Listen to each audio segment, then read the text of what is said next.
Vamos lá então, iniciando o nosso estudo da Revista Espírita. Nós estamos iniciando o mês de dezembro de 1861. O tema de hoje, Organização do Espiritismo.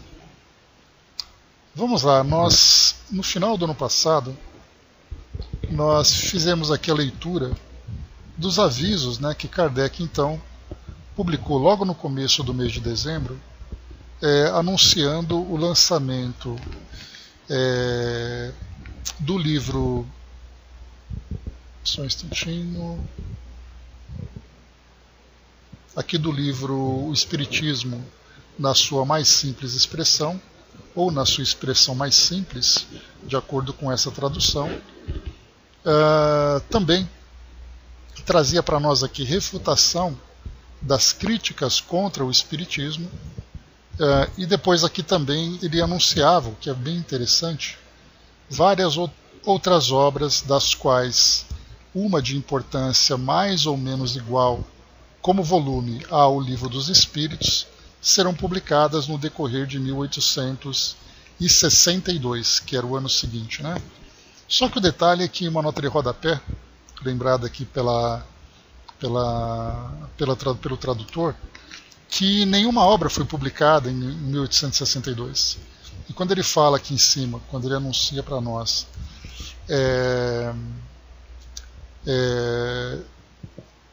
das quais uma de importância mais ou menos igual como volume ao Livro dos Espíritos, nós falamos aqui de uma dessas obras que hoje nós consideramos como obra básica. E Kardec não lançou. Então, em 1862, nenhuma obra desse porte foi lançada, e somente em 64 seria lançado o Evangelho segundo o Espiritismo, 1864, em 65, O Céu e o Inferno, e em 68, o livro A Gênese. Então, das 5 principais obras que hoje nós consideramos as obras básicas da doutrina, ou também chamado de Pentateuco Kardeciano, Então, nesse ano, não foi lançado nenhum, essas 5 obras, mas vários outros livretos foram publicados. Então, bem interessante aqui a gente vê a programação, que nem sempre dá certo. Bom dia, Marion. Que nem sempre dá certo, de acordo com a vontade aqui deles, mas os livros, então, foram aqui publicados no seu tempo. E foi a partir desse anúncio, novas obras do Sr. Allan Kardec, que nós vimos aqui o Espiritismo na sua expressão mais simples, que acabou depois nos inspirando a estudar exatamente essa obra, o que nós estamos fazendo agora, durante esse período final de 2023, começo de 2024, já estamos no final dessa obra, uma obra bem interessante, que a gente já falou sobre ela. E um pouquinho também, uma nota antes, que Kardec tinha lançado, bom dia, Andréa, trazendo aqui uma propaganda para os assinantes da Revista Espírita, trazendo ali uma promoção, aquela coisa de Black Friday, da época do século XIX, para quem quisesse assinar os 5 anos, pagaria ali um valor mais em conta e tal. Então Kardec fazia ali a sua propaganda. Mas muito bem, o primeiro artigo, propriamente dito, aqui do nosso trabalho, é exatamente a organização do Espiritismo. Qual a relevância desse artigo para nós, que infelizmente acaba sendo desconhecido pela grande maioria dos espíritas? É um artigo que traz para nós orientações sobre o início do movimento espírita, o início da formação das instituições para o trabalho espírita. E Kardec, a gente viu que foi bem pertinente, porque no mês de outubro, mês de novembro, Kardec trouxe para nós ali um diário de viagens que ele fez no interior da França, conhecendo alguns grupos, algumas comunidades espíritas. E nesse contato com esses grupos, ele percebia a grande ansiedade, a grande expectativa que eles tinham de se unirem para a Sociedade Parisiense de Estudos Espíritas, exatamente porque era ali a casa máter, vamos dizer assim, do espiritismo então vigente naquela época. Então eles gostariam de se vincular para serem tutelados por Kardec e por toda a sociedade, para facilitar o desenvolvimento do seu trabalho. E aí então Kardec vai trazer exatamente esse artigo, a organização do Espiritismo, para que cada grupo possa se organizar. E ele chamou atenção naqueles artigos que nós lemos, né, dessas viagens, quando ele falava que cada grupo tem sua característica. Lá mesmo, né, em Bordeaux, onde nós acompanhamos, né, nos grupos bordeleses que se formavam, ele falava sobre dois grupos de classes sociais diferentes. Então, uma classe mais elitista, não no sentido pejorativo, mas pela própria condição social que eles tinham, eram empresários, eram pessoas com formação intelectual, pessoas que faziam parte da aristocracia francesa naquela época, e do outro lado nós tínhamos um grupo de trabalhadores, pessoas simples, pessoas humildes. E era muito difícil fazer com que os dois trabalhassem juntos pelas próprias condições sociais e pelo nível de conhecimento que eles tinham. Então o que Kardec recomendava era que cada grupo se formasse trabalhando dentro das suas características, dentro do seu perfil. E nós vemos isso de uma forma bem interessante. Hoje, que os centros espíritas são assim. Nós não podemos pegar, por exemplo, uma pessoa que frequenta um centro espírita pequeno, numa região periférica de uma cidade, de uma grande cidade, comparando com o centro espírita dentro de um bairro, numa região de grande poder aquisitivo. Os trabalhos são diferentes, as pessoas são diferentes. Por isso seria ali trazer um conflito, porque aquele que tem, por exemplo, um perfil de um poder aquisitivo maior, trabalharia dentro da instituição de uma forma diferente daquele que tem um poder aquisitivo menor. Na sua doação, na sua influência, na sua capacidade, muitas vezes, de organização dentro daquele grupo. Então, seria unir tudo isso e fazer um grande grupo, seria um grande problema. Então Kardec recomendava que cada grupo se formasse dentro aí da sua própria comunidade. Pode ajuda. Então vamos lá. Organização do Espiritismo. Kardec vai contar um pouco do porquê desse artigo, né? É um artigo longo, nós vamos aqui talvez ficar aqui uns 3 ou 4 encontros falando sobre esses tópicos. São 25 tópicos e cada um deles aqui Kardec vai trazendo alguns detalhes, né, algumas orientações que ele considerava importante. Então vamos lá. Primeiro, até o presente, embora muito numerosos, os espíritas se têm disseminado por todos os países, o que não constitui uma das características menos salientes da doutrina. Como uma semente levada pelo vento, fincou raízes em todos os pontos do globo, prova evidente de que a sua propagação não é efeito de uma camarilha, nem de uma influência local e pessoal. A princípio isolados, os adeptos hoje se surpreendem com o seu número, e como a similitude das ideias inspira o desejo de aproximação, procuram reunir-se e fundar sociedades. Assim, de todas as partes nos pedem instruções a respeito, manifestando o desejo de se unirem à Sociedade Central de Paris. É, pois, chegado o momento de nos ocuparmos do que se pode chamar a organização do Espiritismo. O Livro dos Médiuns contém observações importantes sobre a formação das sociedades espíritas, às quais remetemos os interessados, rogando-lhes que meditem cuidadosamente. Diariamente a experiência vem lhes confirmar o acerto. Nós a lembraremos de modo sucinto, acrescentando instruções mais circunstanciadas. Bom dia, Andréa. Então aqui nesse primeiro item, Kardec conta do porquê, né, desse artigo, qual é o propósito e qual é a importância dele para todas essas comunidades. Quando ele fala para nós aqui,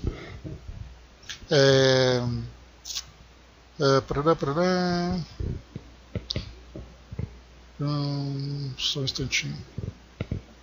Aqui ele coloca, né, que como uma semente levada pelo vento, fincou raízes em todos os pontos do globo, prova evidente de que a sua propagação não é efeito de uma camarilha, nem de uma influência local e pessoal. Quer dizer, não é obra do acaso e nem porque alguém estava influenciando. Então, a doutrina espírita se disseminava, as pessoas se sentiam conectadas com essas ideias e a partir daí então começavam a estudar.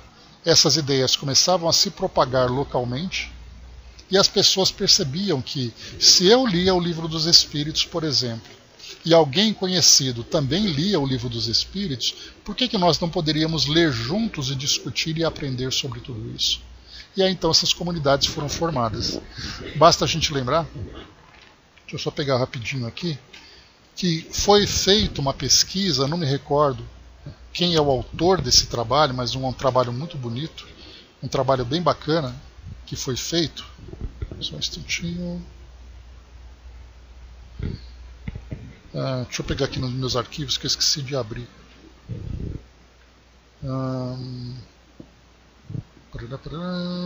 Tá aqui. É um documento chamado Organismos Espíritas no Tempo de Kardec.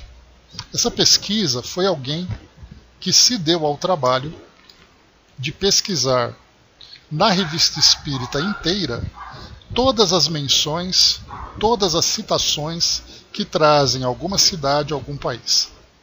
Então, nesse artigo, por exemplo, ele é bem interessante, que ele diz assim: lista dos 37 países onde o Espiritismo se fez presente no tempo de Kardec. Aí ele fala, por exemplo, Europa. Isso, claro, né, desde 1858, quando a revista foi lançada, até 69, quando foi ali o último trabalho de Kardec, ali por volta do mês de junho, quando Kardec desencarnou, né? Então pararam de publicar, quer dizer, deram continuidade, mas não teve a mesma relevância na época de Kardec, né, do que da época dele, do trabalho que ele fazia. Então essa pesquisa, essa pessoa leu todos os artigos, um trabalho admirável, né? Então, na Europa, por exemplo, 18 países e 22 localidades. Alemanha, Áustria, Bélgica, Dinamarca, Escócia, Espanha, França, algumas... ele vai colocando aqui, todas essas 163 localidades. Grécia, Holanda, Inglaterra, Itália, Polônia, Portugal, Prússia, Rússia, Suécia, Suíça e Ucrânia. Na América, 8 países e 23 localidades. Brasil, olha só que interessante. Canadá, Kardec teve contato com brasileiros naquela época, né? Tanto basta lembrar que o primeiro centro espírita aqui no Brasil, ele foi fundado em 1865 em Salvador. Então por isso houve esse contato, né, e de certa forma até um tanto de espanto, né, de ver aqui da América do Sul contato com Kardec. Brasil, Canadá, Colômbia, Cuba, Estados Unidos, Guiana Francesa e México e Peru. Na África, 5 países e 14 localidades. Pequena cidade africana, Argélia, Egito, Guiné-Bissau, Ilhas Maurícia. Na Ásia, 6 países, 9 localidades. Extremo sul da Ásia, China, Conchinchina, atualmente Indochina, Síria, Turquia e Israel. E aqui depois ele vai colocando, né, nessa listagem, depois eu posso disponibilizar para vocês lá no nosso grupo, para quem tiver interesse. Ele coloca na Alemanha, por exemplo, quais são os nomes das localidades e em que edição foi publicada. Ele coloca, por exemplo, na Alemanha, Revista Espírita, novembro de 1858, mais 1861, 66, 69. Depois ele coloca aqui Beblenheim, não sei se é essa a pronúncia, e coloca aqui quais são. Enfim, ele vai depois listando aqui todos os nomes, né, só para a gente lembrar aqui do Brasil, aproveitando aqui, deixa eu pegar aqui qual foi o contato que teve com o Brasil. Espera lá um pouquinho só. Aqui na parte da França ela é enorme.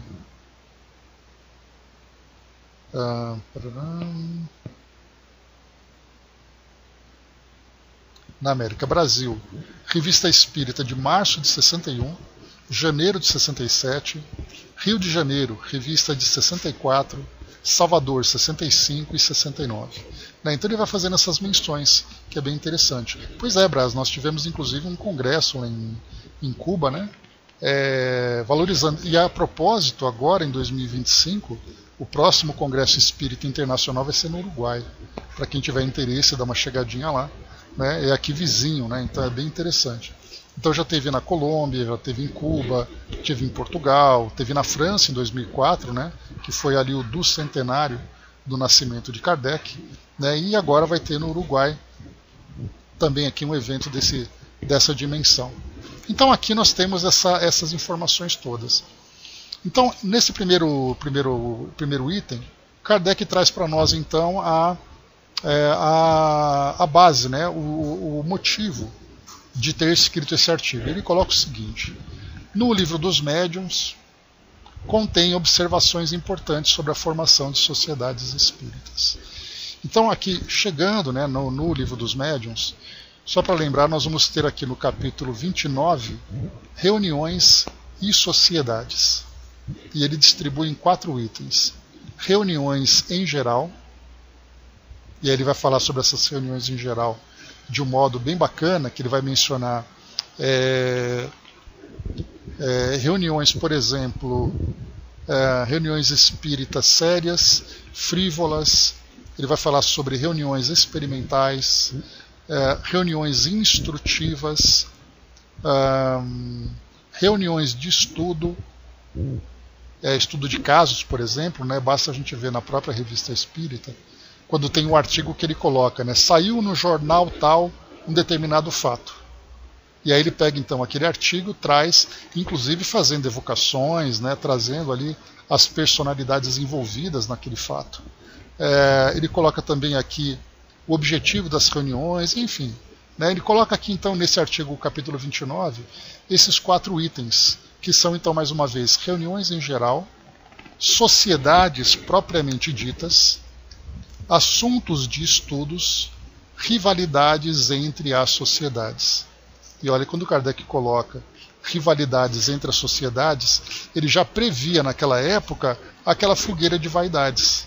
Médiuns que se acham mais importantes, por serem assistidos por espíritos de renome, enquanto que a outra sociedade, o outro grupo, tem espíritos anônimos, espíritos comuns. Então começa aquela vaidade, nós somos mais importantes, vocês não são, etc. e tal. Bom dia, Mami. E depois aqui no capítulo 30, regulamento. Ele traz para nós o regulamento da Sociedade Parisiense de Estudos Espíritas, que foi fundada no dia 1º de abril de 1858. Então esses 2 capítulos, tanto o 29 como o 30, além do 31 com dissertações espíritas, que traz ali uma série de comunicações relevantes para a doutrina espírita como um todo, então esses 3 capítulos formam ali, né, um compêndio bastante interessante para ser estudado, principalmente por dirigentes, né? Então aqui beleza, vimos aqui o início então, o propósito da formação dessas sociedades espíritas. Número 2, vamos lá. Inicialmente, falemos dos adeptos ainda isolados em meio a uma população hostil ou ignorante das ideias novas. Isso aqui é muito mais comum do que a gente imagina, né? Aquelas pessoas que são espíritas, numa pequena cidade, por exemplo, numa comunidade, extremamente religiosa, dentro, por exemplo, daquelas religiões tradicionais, como católica, ou espírita, ou evangélica, por exemplo. Tem até uma amiga que mora em Mato Grosso do Sul, e ela contava que na época em que ela começou a se interessar pelo espiritismo, muitas vezes as pessoas mudavam de calçada quando espíritas estavam vindo na direção delas. Tamanha a resistência e a antipatia que eles alimentavam por causa da opção que uma pessoa fazia. Então essa primeira orientação se baseia nisso, daquelas pessoas que sozinhas, como elas podem lidar com isso num ambiente que pode se tornar hostil, com aquela propagação de uma ideia de combate, de perseguição, de rejeição contra aqueles que abraçavam a doutrina espírita. E acontecia naquela época e acontece ainda hoje, infelizmente.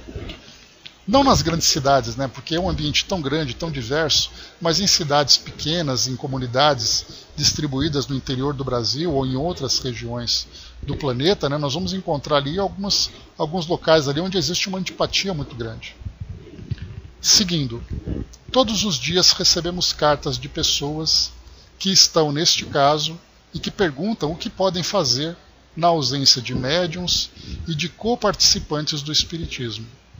Então a pessoa gosta, se interessa pela doutrina espírita, mas não tem um grupo de estudos, porque a ideia do grupo de estudos, aqui na época de Kardec, era primeiro ter um médium, ou ter médiums que pudessem receber as comunicações dos espíritos, e essas comunicações serem estudadas por esse grupo. Seja ali por experimentação, seja por instrução, seja por que motivo for. Mas nesse caso as pessoas são interessadas e não conhecem nenhum grupo, não conhecem nenhum médium. Até porque naquela época os médiums ficavam reclusos, né? Ninguém se manifestava de ser portador da mediunidade, porque era motivo de constrangimento dependendo do local onde ele vivia. Então, continuando. Estão na situação em que apenas há um ano se achavam os primeiros espíritas dos centros mais numerosos de hoje. Pouco a pouco, os adeptos se foram multiplicando, e se até recentemente havia cidades onde eram contados por unidades isoladas, hoje o são. Desculpem. Hoje o são por centenas de milhares. Em breve se dará a mesma coisa em toda parte. É uma questão de paciência. Então aqui a primeira recomendação é: aguarda mais um pouco, continua fazendo o seu próprio estudo, que quando menos esperar vai surgir um grupo nesse ambiente. Quanto ao que devem fazer, é muito simples. Para começar, podem trabalhar por conta própria, impregnando-se da doutrina pela leitura e meditação das obras especiais. Quanto mais se aprofundarem, mais verdades consoladoras descobrirão, confirmadas pela razão. Em seu isolamento, devem julgar-se felizes por terem sido os primeiros favorecidos. Mas se limitassem a colheram na doutrina uma satisfação pessoal, seria uma espécie de egoísmo. Em razão de sua própria posição, tem uma bela e importante missão a cumprir, a de espalhar a luz em seu redor. Os que aceitarem essa missão, sem se deixarem deter pelas dificuldades, serão largamente recompensados pelo sucesso e pela satisfação de terem feito uma coisa útil. Sem dúvida, encontrarão oposição, serão alvo de zombarias e dos sarcasmos dos incrédulos, da própria malevolência das pessoas interessadas em combater a doutrina. Mas onde estaria o mérito se não houvesse nenhum obstáculo a vencer? Aos que fossem detidos pelo medo pueril do que os outros pensariam deles, nada temos a dizer, nenhum conselho a dar. Mas aos que têm coragem da sua opinião, que estão acima das mesquinhas considerações mundanas, diremos que o que têm a fazer se limita a falar abertamente do Espiritismo, sem afetação, como de uma coisa muito simples e muito natural, sem a pregar e, sobretudo, sem buscar nem forças, nem forçar convicções, nem fazer prosélitos a qualquer preço. O Espiritismo não deve ser imposto. Vem-se a ele porque dele se necessita, e porque dá o que não dão as outras filosofias.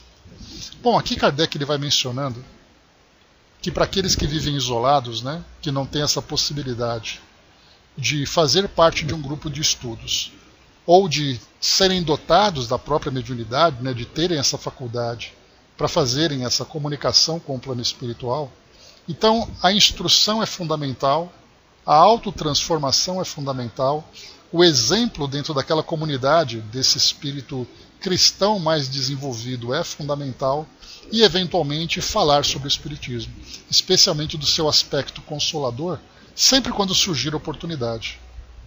Porque as pessoas têm curiosidade, a gente lembra que já que em final de 1861, nós já temos aqui 58, 59, 60, são 4 anos praticamente de doutrina espírita sendo difundida na Europa, especialmente ali naquela região da França. Então, nesses 4 anos, muita coisa foi publicada. Kardec trouxe todos esses livretos, trouxe aqui muitos artigos na Revista Espírita. Então, os temas que nós abordamos são os mais variados. Alguém que fala, por exemplo, sobre a morte. Alguém que fala, por exemplo, sobre fantasmas. Alguém que fala sobre reencarnação. Porque são as mesmas situações que nós temos hoje. Nós temos um trabalho no Espiritismo.net chamado Comentários de Notícias. O objetivo desse trabalho é nós pegarmos artigos que são publicados na mídia, de um modo geral, aqueles artigos de interesse, e fazermos ali, junto do artigo, um comentário à luz da doutrina espírita. E é bem interessante, porque nós podemos encontrar, nós tivemos um caso bem curioso, que foi aquele acidente de um avião da TAM, na época, aqui em Congonhas, aqui na nossa cidade de São Paulo, em que houve uma desencarnação coletiva. E da mesma forma também lá no Rio Grande do Sul, na terra da Marion, onde nós tivemos ali a Boate Kiss, onde aquela quantidade enorme de jovens acabou desencarnando por causa daquele incêndio. Inclusive nós tivemos, né, uma comunicação aqui de um dos amigos que desencarnaram, né, naquela experiência. Então, quando surgiu aquele caso, nós tivemos comentários sobre isso e publicamos no nosso site. Esses foram os artigos mais procurados pelas pessoas.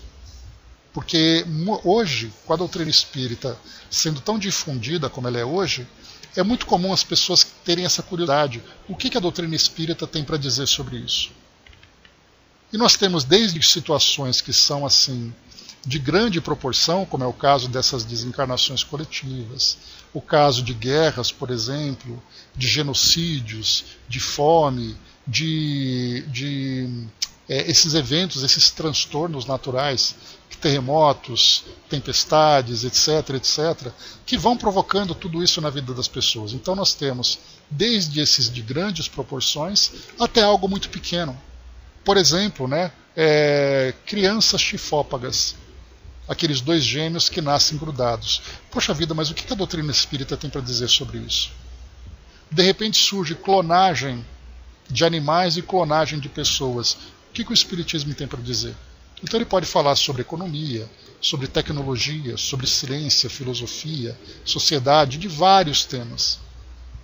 Então por isso hoje nós temos, com essa facilidade dos meios de comunicação, levar a mensagem espírita de um modo espontâneo, como Kardec coloca. O espiritismo não deve ser imposto. Vence a ele porque dele se necessita.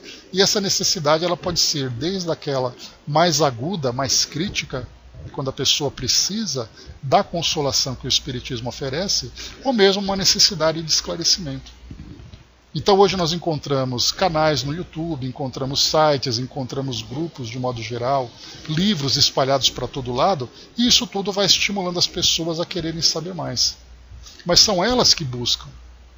Não são os espíritas que vão até praças públicas ou transportes públicos e ficam gritando para as pessoas se convencerem de que aquilo é uma verdade. Como Kardec explica para nós aqui, ele coloca, né?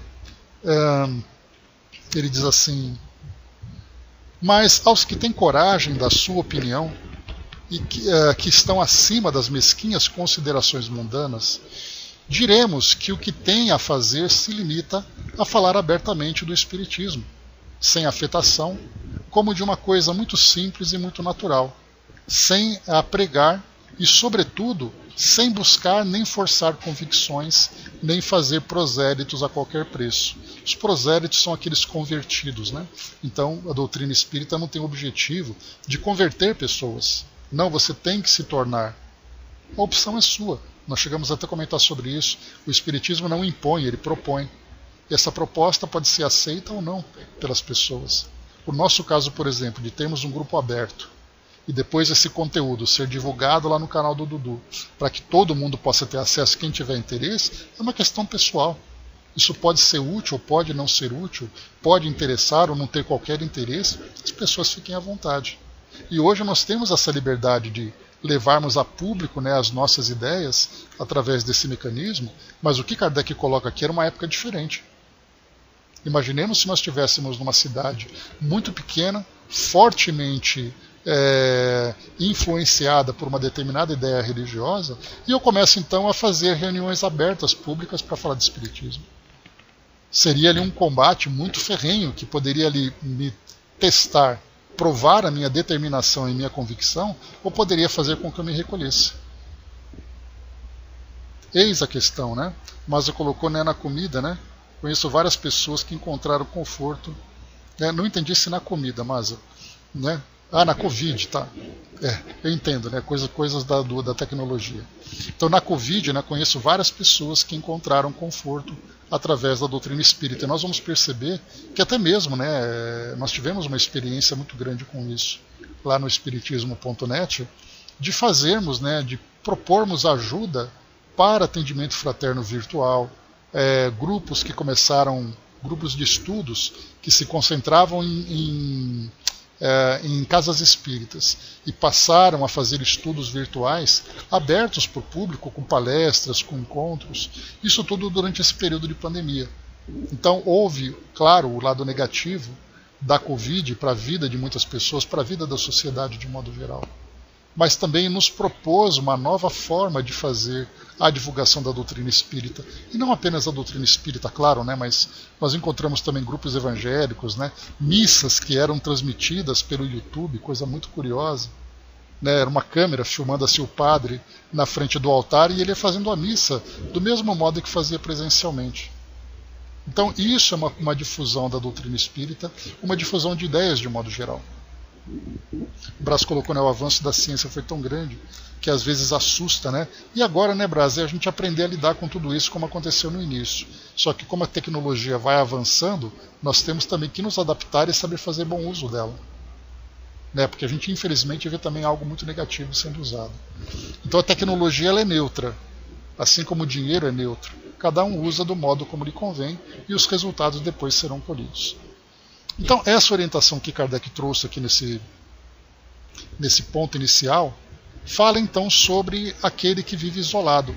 O que ele pode fazer? Ele pode levar então o conhecimento dele para conversar com as pessoas e não travar debates, virar ali aquele cruzado. Né? O cruzado é aquele cavaleiro da época medieval que levantava uma bandeira do cristianismo e saía combatendo, cortando cabeças pela Europa fora, até chegar ali no Oriente Médio. E muitas vezes nós encontramos cruzados dentro da doutrina espírita, que levantam uma bandeira achando que tem ali por obrigação fazer com que todo mundo se converta de acordo ali com as suas paixões. Então Kardec ainda continua para nós aqui. O espiritismo não deve ser imposto, vence a ele porque dele se necessita. E porque dá o que não dão as outras filosofias, que é o aspecto consolador, né? Nesse período de pandemia, né, que a Masa lembrou, quantas pessoas sofrendo tanto por causa de mortes coletivas, desencarnação, mortes dentro da família, e as pessoas querendo entender o porquê, querendo ser consoladas, querendo ser abraçadas, e aí então a doutrina espírita tem ali o que dizer a elas. Né? Convém mesmo não entrar em nenhuma explicação com os incrédulos obstinados. Seria dar-lhes muita importância e levá-los a pensar que dependemos deles. Os esforços feitos para os atrair os afastam, e por amor próprio obstinam-se na sua posição.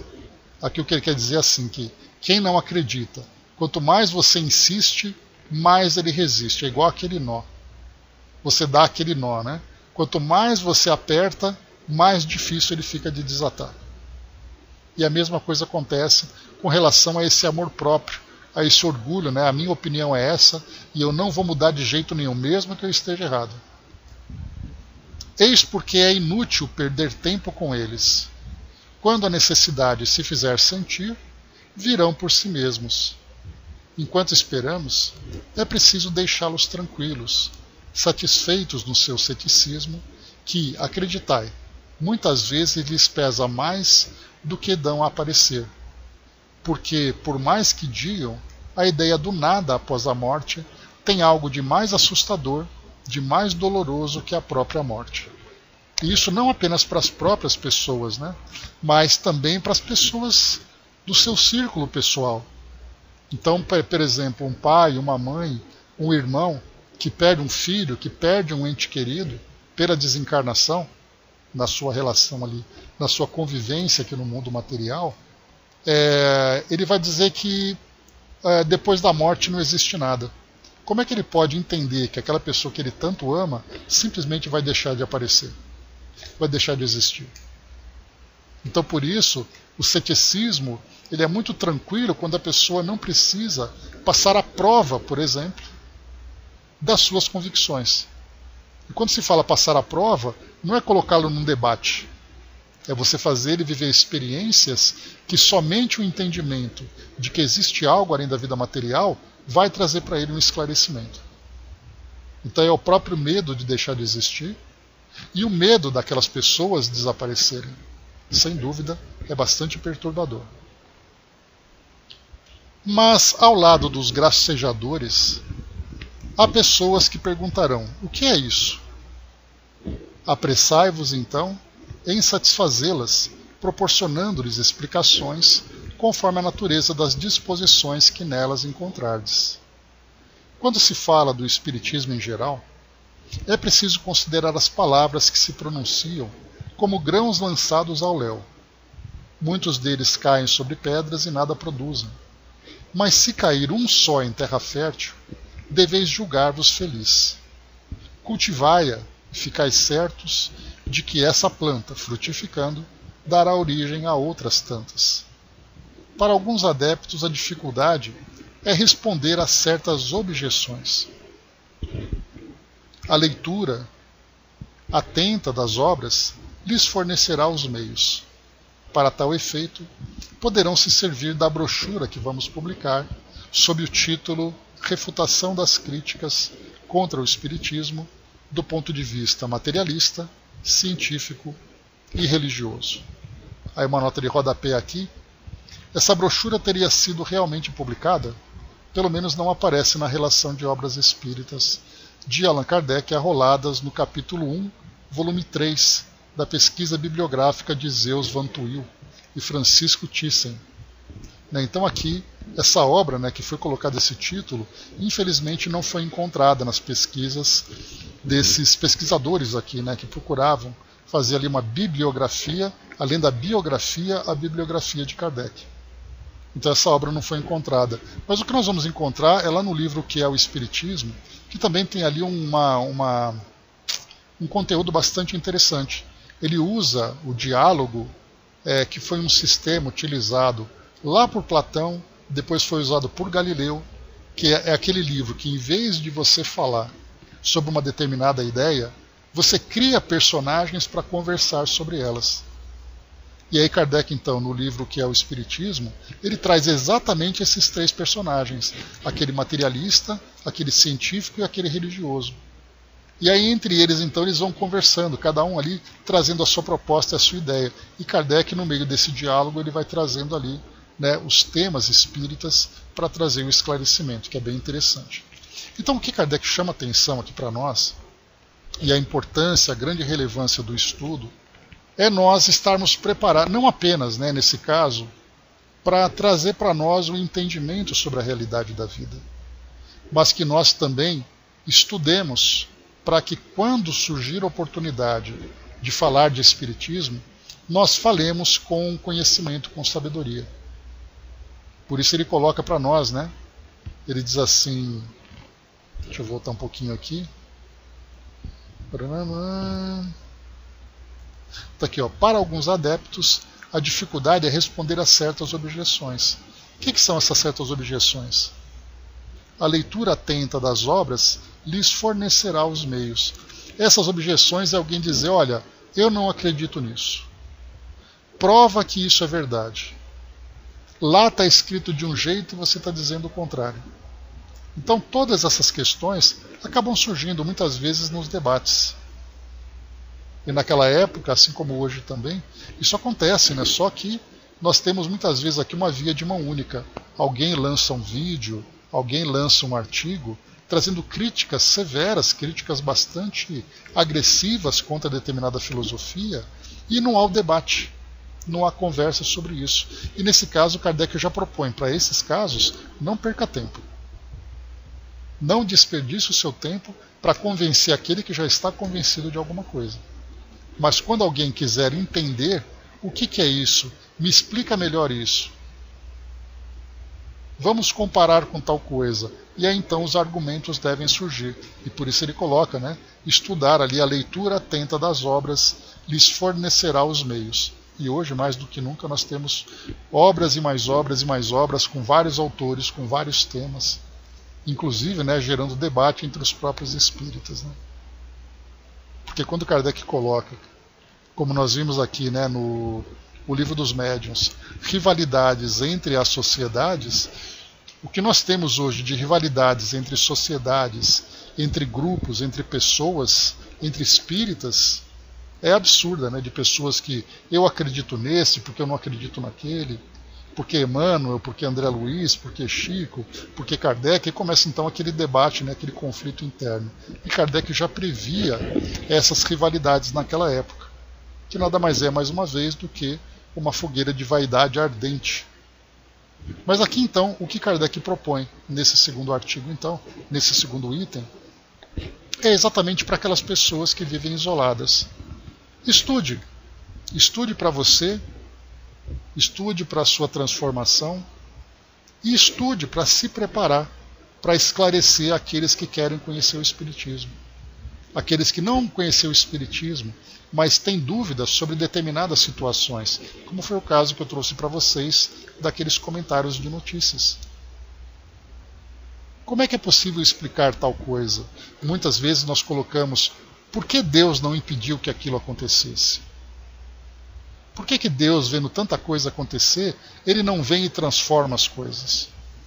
A doutrina espírita tem a explicação. Então, quer dizer, são situações assim. Por que ele tinha que morrer tão cedo? Por que ele tinha que morrer daquele jeito?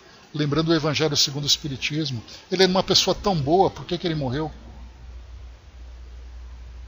Então é através do estudo que nós começamos então a ter argumentos. E felizes de nós que temos hoje a oportunidade, né, de termos um grupo de estudos.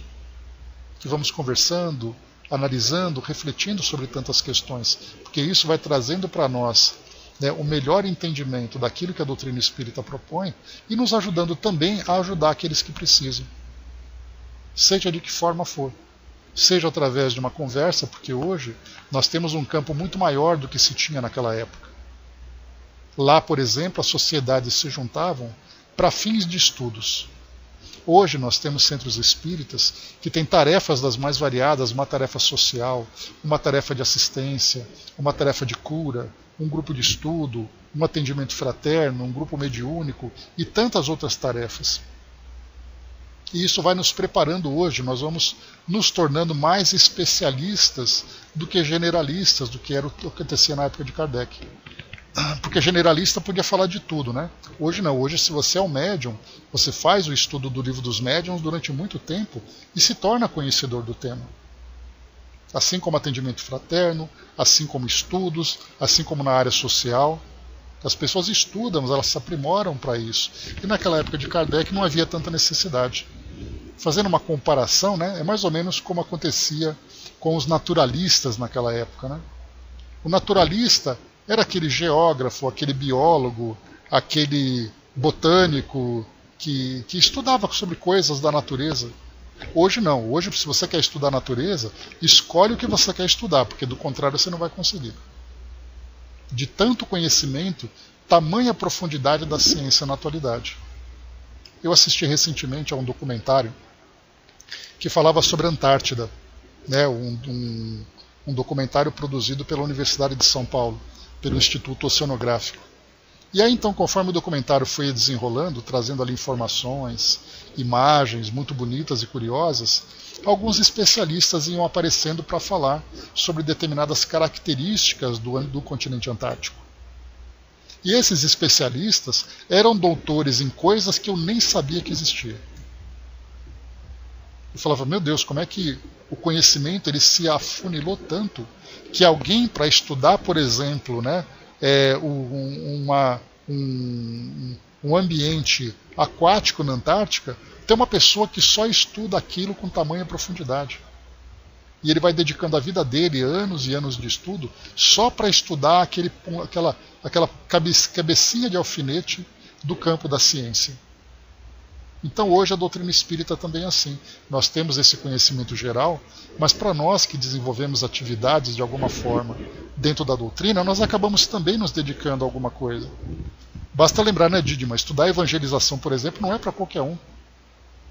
Não dá para você pegar um médium e falar assim, olha, vai lá e dá aula para criança. Ou pegar um evangelizador e falar assim, ó, vai lá e faz o atendimento fraterno. Quer dizer, você tem que se especializar naquilo que você está fazendo. Naquela época de Kardec, todo mundo fazia tudo, porque eram grupos pequenos, grupos mais focados ao estudo e tudo mais. Tem que fazer mestrado, doutorado, haja especialização e anos e anos e anos de estudo, né, Andréa? Para você aprender aquilo. Então, por isso Kardec coloca, devemos estudar. Estudar sempre para que nós entendamos e para que nós possamos ajudar os outros a entender. Seja ajudar uma criança a compreender a realidade da vida, como espíritos imortais que são, ou ajudar pessoas que são ali beneficiadas pelos trabalhos, né? Só de ESD fiz 11 anos, né? Olha só, Dudu. Então é muita coisa, é muito tempo que nós vamos estudando. É importante a gente ter esse conhecimento e saber utilizá-lo em benefício das pessoas que desejam conhecer o Espiritismo. Então esse é o primeiro ponto que Kardec coloca. E primeiro, olha que interessante, ele começa então trabalhando primeiro, trazendo o entendimento, trazendo ali levando uma orientação para aquela pessoa que vive isolada.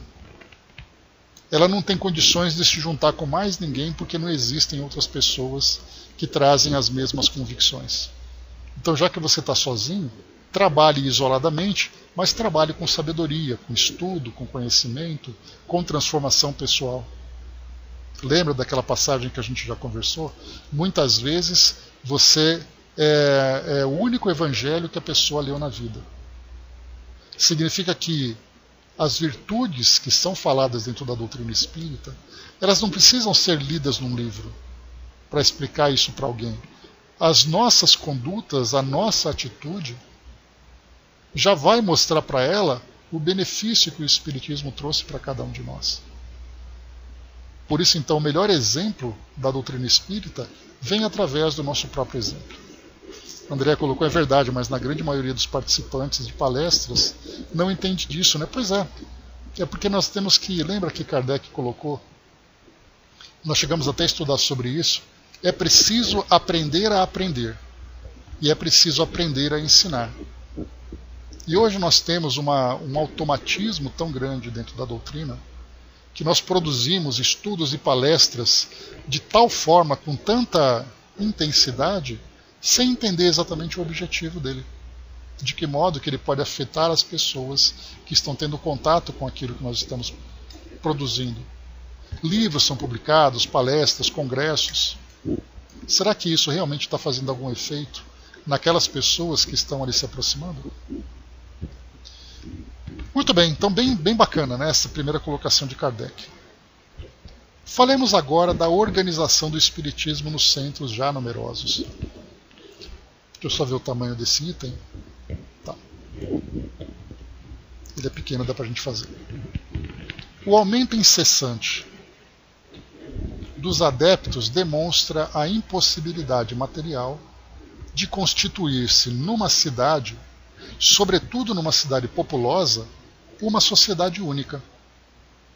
Além do número, há a dificuldade das distâncias, que para muitos é um obstáculo. Por outro lado, é sabido que as grandes reuniões são menos favoráveis às belas comunicações e que as melhores são obtidas nos pequenos grupos. É, pois, na multiplicação dos grupos particulares que devemos concentrar os nossos esforços. Ora, como dissemos, 20 grupos de 15 a 20 pessoas obterão mais e farão mais pela propaganda do que uma sociedade única de 400 membros. Os grupos se formam naturalmente pela afinidade de gostos, sentimentos, hábitos e posição social. Todos ali se conhecem e, como são reuniões privadas, tem-se liberdade de número e de escolha dos que nelas são admitidos. Vemos aqui então o quão sábio é esse conselho que Kardec traz. Às vezes nós participamos, né, vocês aí, né, que fazem parte de casas espíritas ali de um tamanho pequeno, muitas vezes a gente fica assim, né, poxa vida, a gente queria tanto que o nosso centro crescesse. Afinal de contas, tem um centro ali em tal bairro que tem mais de 2.000 pessoas, 2.000 frequentadores. E o nosso grupo tem ali 30, 40 pessoas. Que a gente fala assim, aquele grupo minguadinho, aquele grupo pequeno. Na verdade, esses grupos pela harmonia de pensamento, acabam sendo muito mais beneficiados do que grupos grandes. Porque lidar, por exemplo, numa palestra com 2.000 pessoas, com 1.000 pessoas, cada uma com um pensamento diferente, pessoas com ideias diferentes que acabam se distraindo, acabam trazendo muito mais dificuldade para a gestão desse espaço e daquela atividade do que um grupo pequeno, onde as pessoas se conhecem e se chamam pelo nome, sabem onde mora, conhece a família, todo mundo se junta porque se gosta, diferentemente de grandes grupos que acabam se tornando grupos impessoais. Claro que é natural que as instituições cresçam, só que isso acaba gerando para a administração desse grupo uma responsabilidade maior. Porque não é apenas uma questão de gestão administrativa, é uma gestão de pessoas. Vocês se recordam que eu trouxe para vocês um exemplo? Quando eu falava de um maestro, eu tinha assistido naquela época uma palestra não, né, um vídeo de um palestrante que eu gosto muito, e ele então, de um maestro que eu gosto muito, e ele estava falando um pouco da vida pessoal dele. E ele falava assim, não, porque eu tive experiências, que eu vivi um tempo nos Estados Unidos, lá eu era maestro de uma igreja, de um coral de uma igreja e tal, fazia tal trabalho. E ele falava assim, que o maestro ele tem 3 papéis importantes. E aí a gente fez uma comparação. Quando nós estudamos um dos livros, né, de André Luiz especial, que era o papel do dirigente de um grupo mediúnico. Eu acho que era o livro Nos Domínios da Mediunidade que nós estudamos. Foi naquela época. E ele dizia assim, o maestro ele tem 3 papéis. Primeiro, ele é o papel de maestro propriamente dito, de conhecedor de música, de saber reger aquele grupo, uma orquestra, um coral, seja lá o que for. Esse é o primeiro ponto. O segundo ponto, ele tem que gerir aquele grupo. Ou melhor, trabalhar na administração dele. Então ele tem que saber o salário das pessoas, qual horário que ele pode utilizar, se os instrumentos estão em ordem, quais são os eventos que vão participar. Então ele é um administrador, é ele que vai lidar com tudo isso. Se tem um convite, se ele pode propor alguma coisa, buscar ali fundos, buscar doações, patrocínios. É o papel do maestro fazer isso. E o terceiro papel dele é administrar o ego das pessoas dentro do grupo. Que muitas vezes ali um músico quer se tornar um primeiro do que o outro, há uma antipatia, uma desavença ali dentro do grupo, ele tem que ter essa política de administrar tudo isso. E a mesma coisa acontece também no dirigente de casa espírita. Ele tem que trabalhar da mesma forma, ele tem que ter conhecimento doutrinário, ele tem que saber administrar aquele grupo, administrar aquela pequena instituição que está sendo organizada, e depois ele tem que saber lidar com as pessoas. Imaginemos quando tem que lidar com uma instituição com 2.000 pessoas, com 2.000 voluntários, não 2.000 frequentadores. Claro, nem todos de uma vez, né? Alguns frequentam segunda, outro terça, outro quarta, um de manhã, o outro à tarde. Mas de um modo geral, 2.000, tem que administrar tudo isso. E é um trabalhão fazer isso. Então aqueles grupos menores são muito mais familiares e para as comunicações mediúnicas, em especial, que é o que Kardec está trazendo para nós aqui, porque o conceito de centro espírita como nós temos hoje não era ainda presente naquela época. A Sociedade Parisiense de Estudos Espíritas, o ponto fundamental dela era o estudo espírita.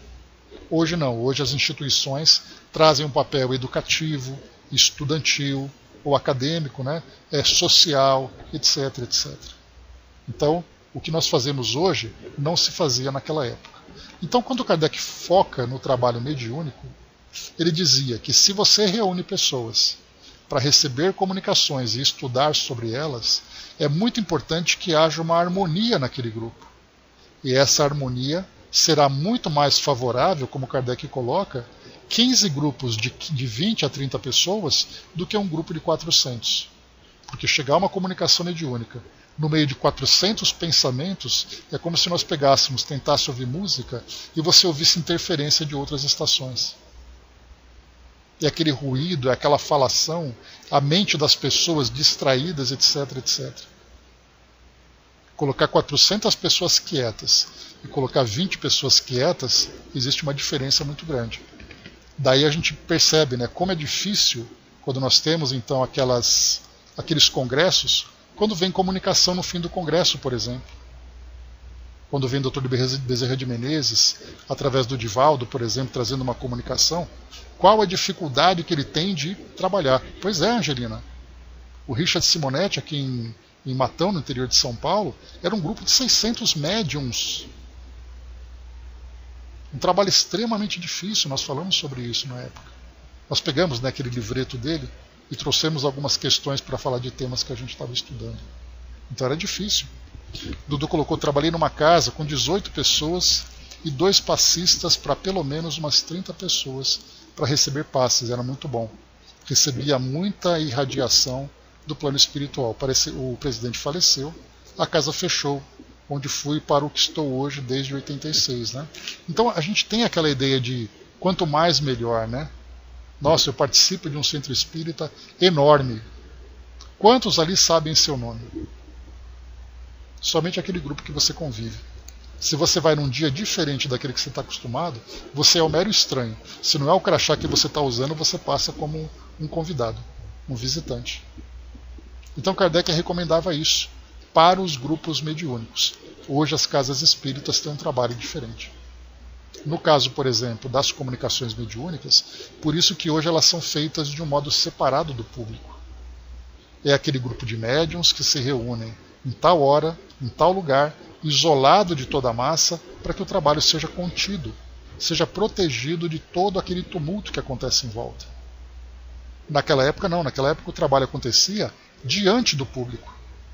Se sentavam à mesa ali aqueles que eram responsáveis e o auditório ficava ali acompanhando a psicografia acontecendo. É por isso que hoje nós temos esse método diferente de trabalho. Hoje a nossa trabalho é o passe coletivo, né, Angelina? Então acaba sendo difícil, né, o passe individual.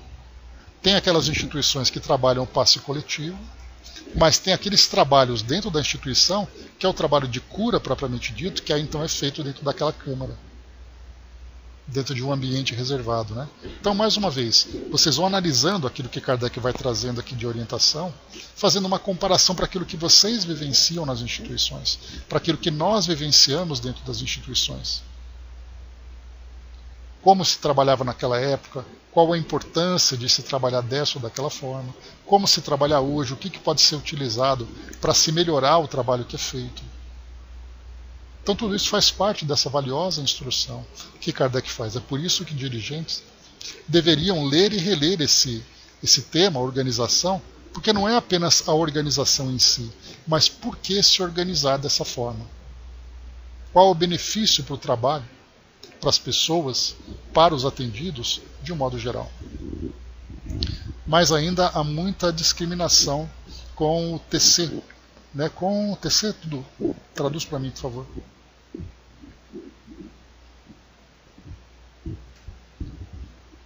Trabalho coletivo, sim. Então,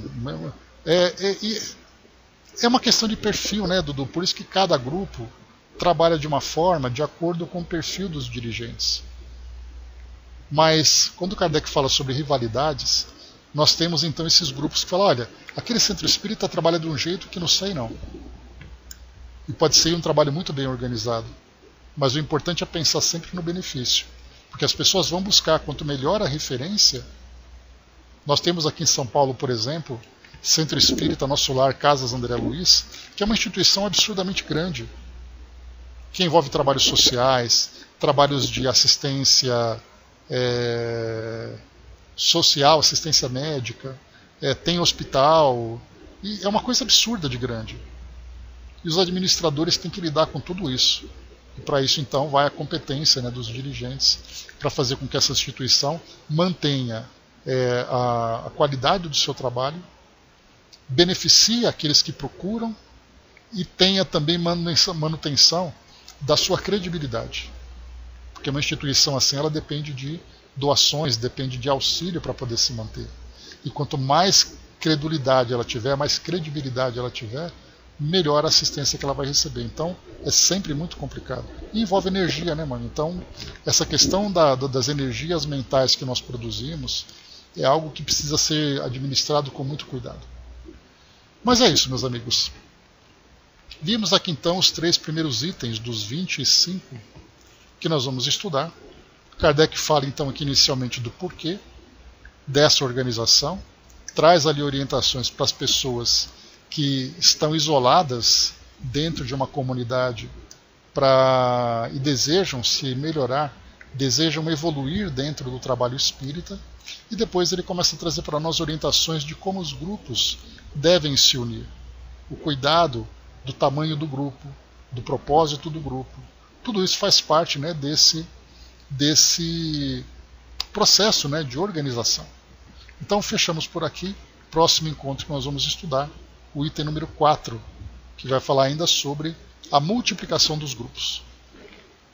E lembrando, né, que quando nós estudamos um tema como esse, nós temos que falar sobre aquilo que Kardec vivia naquela época, por isso, né, das viagens, daqueles grupos pequenos, grupos familiares, grupos particulares que eram formados, e da atualidade, né, o que se transformou. Que na verdade, algo curioso é que os grupos familiares hoje são muito criticados. Ninguém admite, por exemplo, né, que uma família faça reunião mediúnica dentro de casa. Que absurdo fazer isso com criança perto ainda, pelo amor de Deus. E Kardec conta várias e várias experiências em que as famílias se reúnem, lidam muito bem com tudo isso. Até mesmo o nosso estudo, às vezes eu comento com colegas, olha, recebemos uma comunicação mediúnica no meu estudo, mas vocês deixam receber comunicação? Deixa eu ver como é que ela é. E esse ver é assim, deixa eu analisar para ver se eles não estão sendo enganados. É com esse tom que a gente acaba muitas vezes sendo percebido nos nossos estudos. E Kardec fazia isso com absoluta naturalidade naquela época. Enfim, vamos lá, temos mais 22 pontos pela frente ainda para estudarmos sobre essa questão da organização do Espiritismo. Lembrando mais uma vez que essa organização, ela diz respeito, como eu comentei com vocês no início, àquilo que seria a fundação do movimento espírita. Então existe Espiritismo e existe o movimento espírita. O Espiritismo é a filosofia, o movimento espírita é a organização. Em todas as esferas, hoje nós temos uma esfera local, que é o Centro Espírita, uma esfera regional, que é a Federativa, uma esfera nacional, que é a Federação Espírita, e uma esfera internacional, que é o Conselho Espírita. Lembrando que não há controle, são apenas grupos de orientação. Uma federativa orienta uma instituição, mas ela não interfere, não pode, não deve, não é seu papel interferir no papel daquela instituição. Então são grupos de orientação, mas tudo muito bem organizado, como nós vemos hoje. E trabalhadores muito sérios, pessoas extremamente responsáveis, competentes, conhecedoras da doutrina espírita e competentes em termos de administração. André colocou, acho muito complicado fazer em caso com pessoas que não estão efetivamente comprometidas, podemos arrumar problemas maiores. Não, mas nesse caso, né, André, Kardec coloca os grupos familiares, grupos que se entendem, né, que todos ali estão envolvidos dentro da doutrina, né?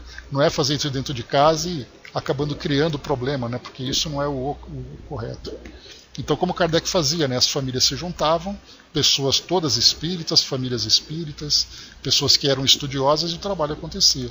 Não dentro de uma casa